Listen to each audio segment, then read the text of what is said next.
With NFL Combine Week here, you are about to see the NFL cut loose a bunch of talent as they look to get salary cap compliant. Which potential cuts may make sense for the Dolphins? We're getting into that here today on Locked On Dolphins.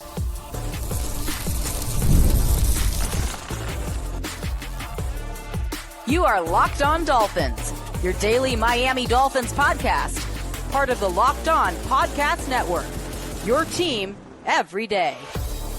All right, Miami, welcome to another episode of Locked On Dolphins. It is your team every day here on the Locked On Network. I am your host, Kyle Krabs, a lifelong Miami Dolphins fan, host of Locked On Dolphins, co-host of Locked On NFL Scouting, author of Touchdown Miami on Substack, and the NFL Draft Lead for the 33rd team. I want to give a special shout out and welcome to our everydayers, because it is your team every day. We don't just say it, we live it here on the Locked On Network. Today's episode of Locked On Dolphins is brought to you by FanDuel. Right now, new customers can get $150 in bonus bets if your first $5 bet wins on FanDuel. Make every moment more with America's #1 sportsbook. We are looking at overthecap.com, put out a 2025 top 100 possible cuts candidates list. And you're seeing some teams, including the Dolphins, that have already started this process of salary cap compliance and getting the ball rolling in that regard. And the Dolphins are a team last year that was very opportunistic with some of their cut signings, with a Jonnu Smith, who they got on board early because he was cut off of his roster. If you're under contract and terminated going into a league year, you can sign at any point.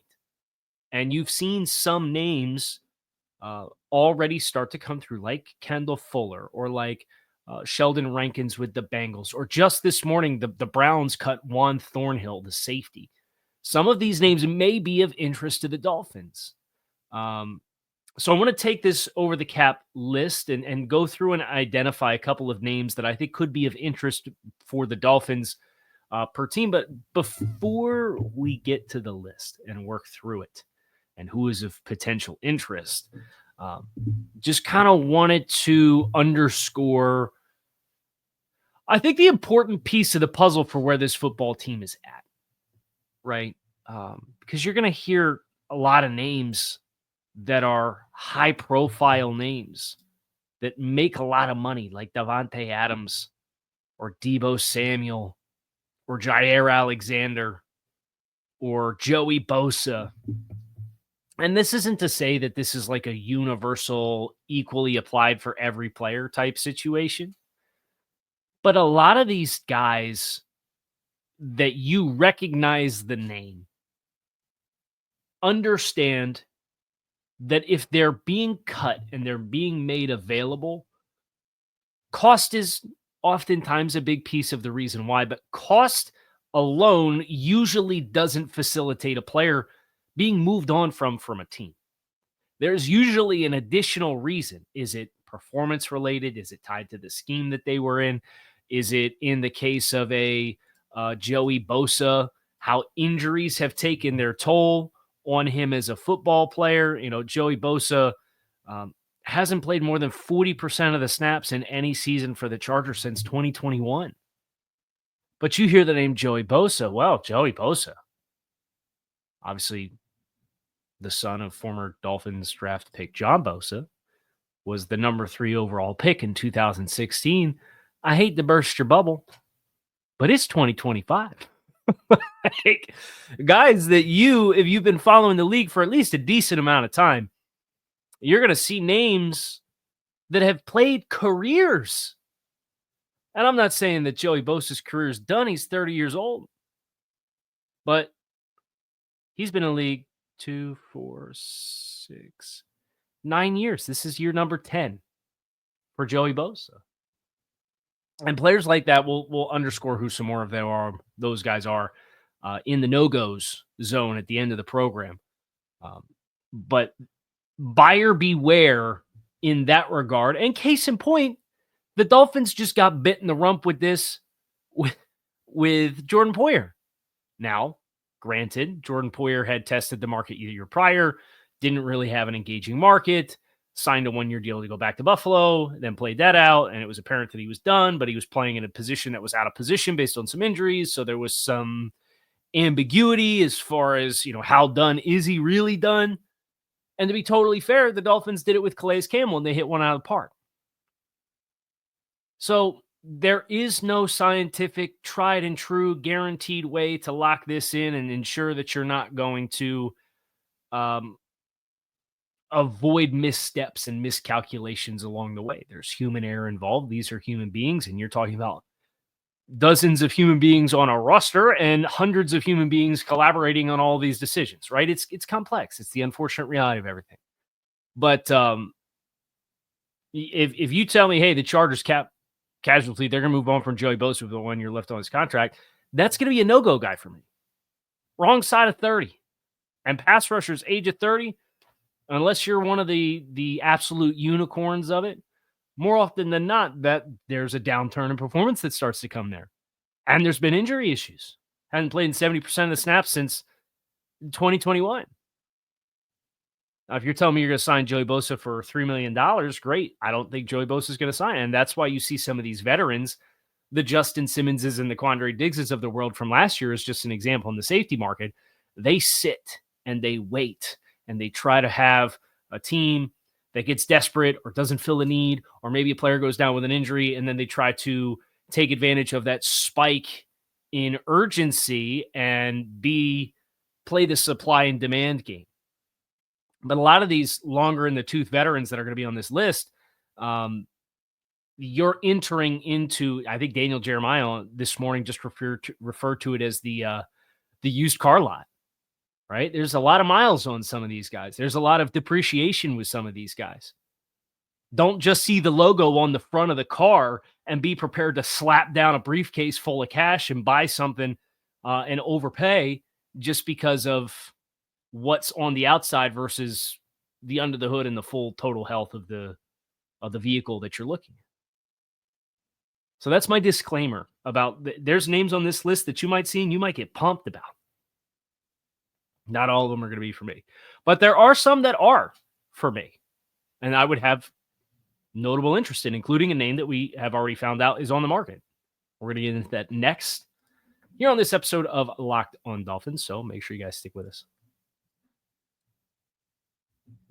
When the game tips off, the NBA action is just getting started, and there's no better place to get in on all of the action than with FanDuel, America's #1 sportsbook. With FanDuel, you place live bets throughout the game, so even if you miss the opening tip-off or if you want to bet on some fourth quarter comeback action, you can stay in on all of the action on the hardwood. If you're looking for bigger payouts, you can even combine your live bets into a same-game parlay. FanDuel's live betting feature makes it easy to stay in every moment, regardless of the score, and keep the game exciting. Whether you're backing a late game rally for your favorite team or picking a player to hit a clutch three, you never feel like you miss your chance on FanDuel. Plus, the app is easy to use, and when you win, you get paid instantly. Right now, new FanDuel customers can get $150 in bonus bets if your first $5 bet wins. Just visit FanDuel.com to join today. That's FanDuel.com for your shot at $150 in bonus bets. Make every moment more with FanDuel, the official sports betting partner of the NFL. All right, so let me start with Juan Thornhill, who was cut by the Cleveland Browns this morning. That is a name that is of notable interest to me. Now, he's 30 years old, but he's coming off of a contract in which he was averaging $7 million per season. Thornhill, good player. Now, did he have his best season this past year in Cleveland? No. Has he dealt with some injuries, including a number of games missed in each of the last 2 years? Yes. But this is the kind of player in a room where I think you have room to spend top dollar on a top candidate, whether that's on Andre Sisco or Trayvon Moring or whatever else. Certainly seems like the Javon Holland ship has sailed based on Javon Holland's podcast and kind of how he's prepping himself to go into free agency, which is fine. I think there are a couple of other players that I have studied thus far this spring that I would rather invest big money in. And That's for next week when we do off-season blueprint time, because that's right around the corner. But Juan Thornhill, I think if you can make some calculated decisions on leaving the door open for a draft pick, like a reasonable draft pick, having a veteran in the room instead of having a bunch of youth, and then still going out and getting, like, this is the kind of the luxury, and I'm using air quotes if you're just listening to the show, of having 2 vacancies in the starting lineup. Because you could go sign a player that's a definitive starter, and then you could sign a veteran who maybe is coming off of missing about a month's worth of games in each of the last 2 seasons, sign him on a reduced cost because his contract ceiling was 7 per. Can you sign Juan Thornhill for 4? If you can, with what the cap spike's been, that's a totally reasonable contract. And then maybe you get into day 2 of the draft and a safety sitting there staring you in the face, and then you can have a draft pick and Juan Thornhill in one safety spot and another proven player in the other spot, and then perhaps Patrick McMorris is your 4th safety, who showed a lot of promise in the preseason last year. I think that's a really exciting blend of kinds of players that you can attract within the same room, so long as you get the intangibles right. I do want to go through each team and shout out a name that's of interest to me. I would start with San Francisco. We'll go alphabetical order here. Names that Over the Cap has listed include Deebo Samuel, who's been reported to be on the trade market. If they cut Deebo Samuel and then the team ultimately trades Tyreek Hill, and you told me Deebo Samuel comes in on a short-term contract that's nowhere near the cash that he's scheduled to receive, which is $17.5 million, like dramatically less than that, I could see it.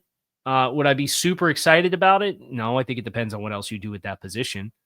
But Deebo, age 29. Juwan Jennings is also listed there, a little bit more of a role player for San Francisco. I'd be surprised if he got cut.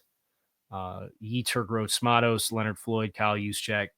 These guys are, Yetur Gross-Matos, the only one of those guys who's on the right side of 30, including Floyd and Juszczyk, 33 and 34. I don't think those kinds of players are the ones that you should be gravitating towards regardless. And you're not going to roster multiple fullbacks, and Alec Ingold's already on the roster, and I think is fine. Chicago. DeMarcus Walker got cut over the weekend.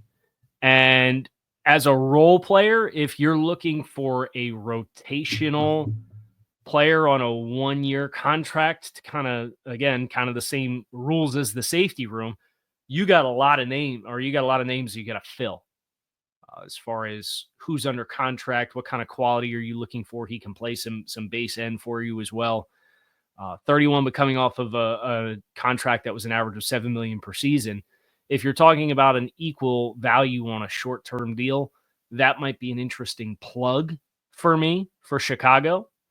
Sheldon Rankins got cut for Cincinnati, but he was not particularly good last year, and he played for 12 and a quarter. That's way too aggressive for me. I'm not in that ballpark. Jermaine Pratt has requested a trade. I think the name I would be most interested in is if the Bengals were to cut Geno Stone, who made this list as far as a potential candidate for a cap casualty.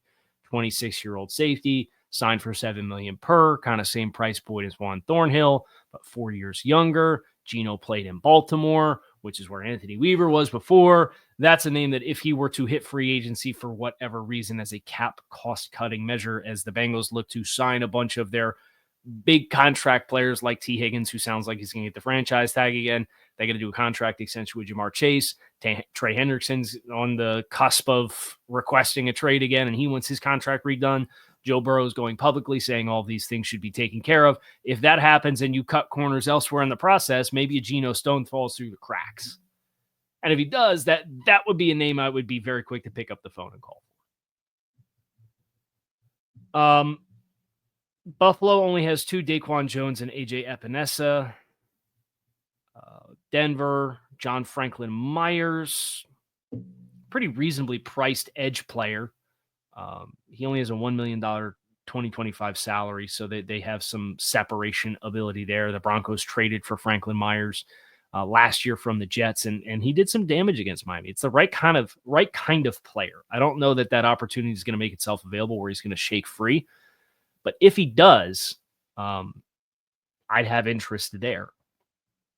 Tampa Bay, the name that's on the list, and this is not to say all these players are going to get cut. I want to be abundantly clear about that. These are cut candidates based off of cost-saving opportunities, based on performance, based on age, et cetera, by overthecap.com. Jordan Whitehead makes it. That was a player, I believe 2 years ago, was on my offseason blueprint sheet for what I wanted Miami to do at safety. Jordan Whitehead, and 28-year-old safety, $4.5 million per season is his average pay. The theme you're going to find here is there's a lot of safeties on this list. Supply and demand is not going to be a problem for Miami in finding potential candidates that are potentially upgrades at both spots. The challenge is, of course, how do the Dolphins choose to handle it? How do they choose to prioritize the position? Jalen Thompson, another safety from Arizona. Now, he got a big-time contract. He's younger. He's 27. He didn't have his best year last year, but 2 years ago had 4 interceptions. Bigger player. That Cardinals secondary has a lot of athleticism in it. He's a well-tenured and experienced player out of Washington State. He'd be another name that would be on my list. The Chiefs only have Travis Kelce down. That's the no-go of all no-goes for where he's at in his career. The Colts trio of defensive linemen, including surprised the Raekwon Davis contract didn't turn out that well. He played 35% of the snaps for the Colts on a 2-year, $14 million contract. He's on the cuts candidate list here for Indy. Not surprised by that one. Would I want to bring Raekwon back? Probably not. Pass rusher Samson Ebukam's coming off a season-ending injury. Probably would not want to pay in that price point, which would probably be around $7, $8, $9 million. But the challenge there for him is he might be ultimately cheaper if he's coming off the injury. So the question you ask is, if you move on from Bradley Chubb, is Ebukam a bridge? Are you comfortable with that many players with coming off of an injury attached to the top of your edge rush room, your pass rush room? Probably not. The Commanders have Jonathan Allen, age 30. I think there's enough gas in the tank for Jonathan Allen where it would interest me to pick up the phone and have the conversation. But if you're talking about what ends up being like an Eric Armstead size contract with what he signed with the Jaguars last year, that's probably going to be out of like where I would spend from a price point standpoint. And if you're not familiar, Eric Armstead was cut by the 49ers last year, and he ended up signing, it was a 3-year contract valued at $43 million. For it was $14.5 million per year with $28 million in guarantees. I don't think so. I think that's kind of the opposite of the trend that you need to be going if you're this football team. That same thing can be applied to Grady Jarrett, a defensive tackle, if the Falcons were to move on from him. Dallas Goedert and Darius Slay in Philadelphia's potential cap casualties. Christian Kirk at wide receiver. Devontae Adams with the Jets. If I were to spotlight just a few more names that would be of interest to me. Cam Curl, surprise, another safety with the Rams. That is a 26-year-old safety, played in Washington, developed in Washington into a really nice player. But if that's a 26-year-old player that's going to shake free and average 4.5 per last year in a hypothetical cut scenario, that would be of interest to me. I think the New Orleans Saints are a little bit of a exception to the general rule about talent becoming available because they are the definition of salary cap hell. They have made a very messy bet. And the only way that they are going to transition out of that is to move on from some players for cost-cutting perspective that in a perfect world you don't move on from. Colin Saunders at defensive tackle was another name 2 years ago that was on my offseason blueprint list for a player that I would have targeted for the Dolphins. 29 years old, $4 million very likable profile as an athletic big guy up front. Not a super dynamic pass rusher, but nevertheless a player that I think has plenty left in the tank and has gotten better after he came out and was a small school player coming out of college.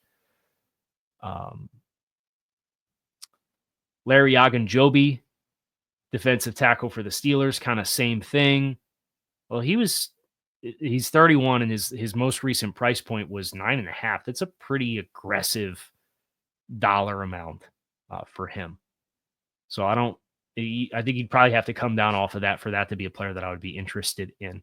But that kind of sets the stage as far as some cuts that if they were to happen, they would be of interest to me. Now, I do want to spotlight what names have been released already at this point in the process, and then talk about some of the bigger names that are, for me, no-goes. That's coming up next here on Locked on Dolphins, so stick with us.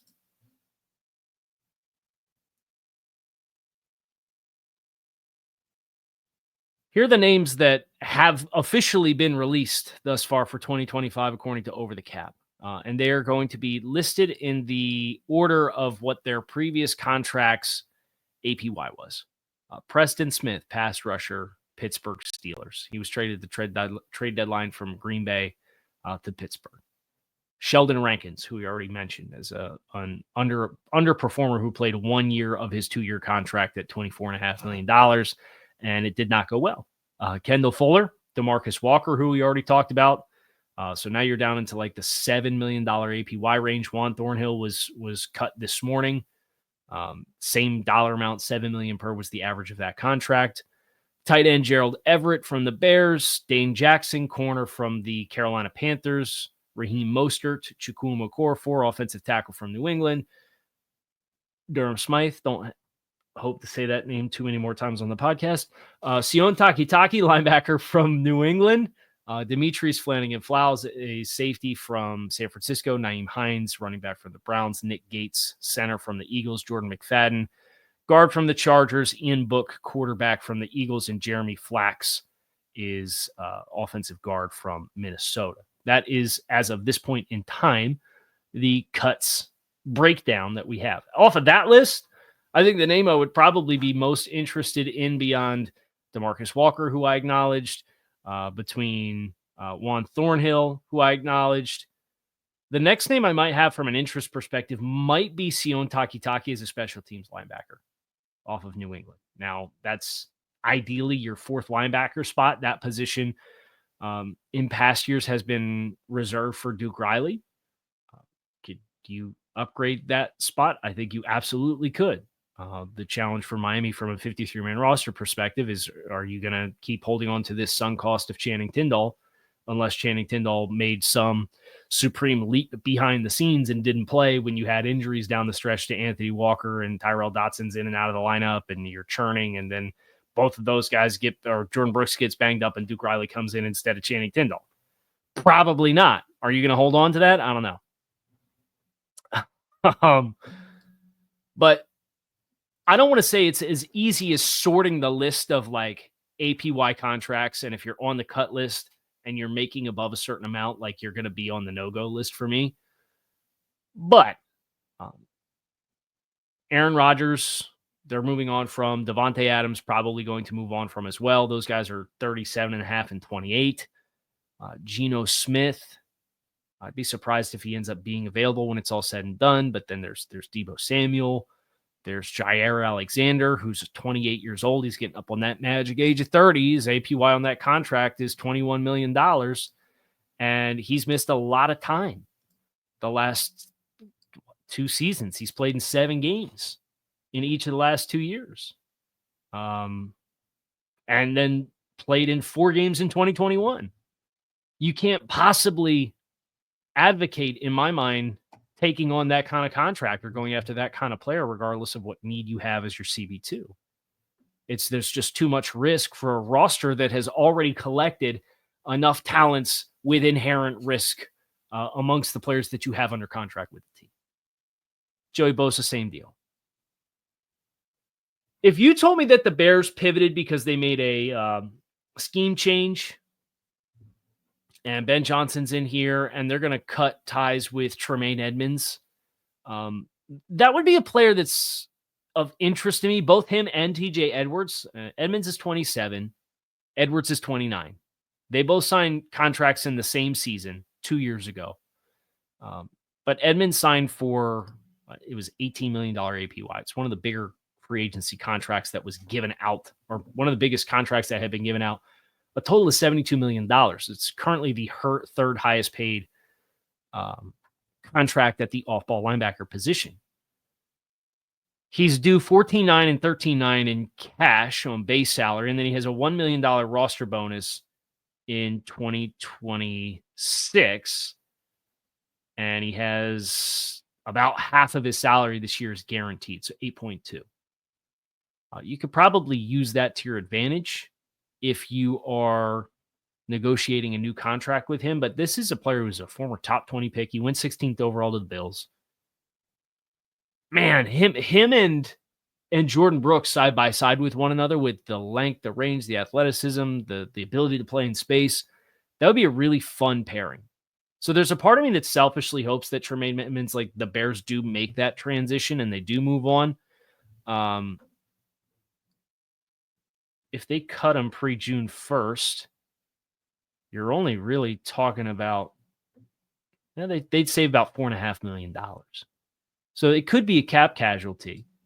But if they trade him, they're looking at $4.9 million in dead money, and they'd save 12.5. So that might be a trade candidate when you get down the road, depending on what the Bears' intentions are.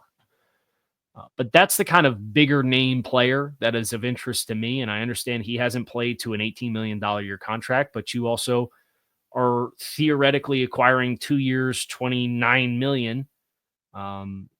So it's less than 15 per. It's about 14.5. Could you restructure that? Could you extend that? Could you renegotiate? There's a whole bunch of different avenues that you could pursue. And because of the extra ceiling in the cap this year, I do think it is on the table for you to bring in a player or two players, depending on what your intentions are with Teron Armstead and Bradley Chubb and Tyreek Hill. You bring in a couple of those size contracts. Now, $25+ million per year contracts, that's a different ballgame and probably not in the cards for Miami. But that's a name that I do have a gold star next to of what's the intention here? Is there any intention to move on? Is there a pivot opportunity for the Bears? We'll see. But obviously they had a defensive-minded head coach and Matt Eberflus, and he was dismissed and replaced by an offensive-minded head coach. And anytime those kinds of changes happen, it does just kind of open the door a little bit for some more pivoting and reallocation of assets. That's going to do it for us here today on the show. I'm going to hop on a plane here in a little bit and fly to Indianapolis. I'm going to be at the NFL Combine all week long, so looking forward to bringing you updates in that regard, keeping you plugged in on the buzz there in Indy, and then also the prospects themselves. Who stands out to me as fits for the Dolphins and why. We're going to have all of that ahead of us this week here on Locked On Dolphins. Appreciate you guys as always for checking out the show. Make it a great rest of your day. I'm out of here. Go Fins.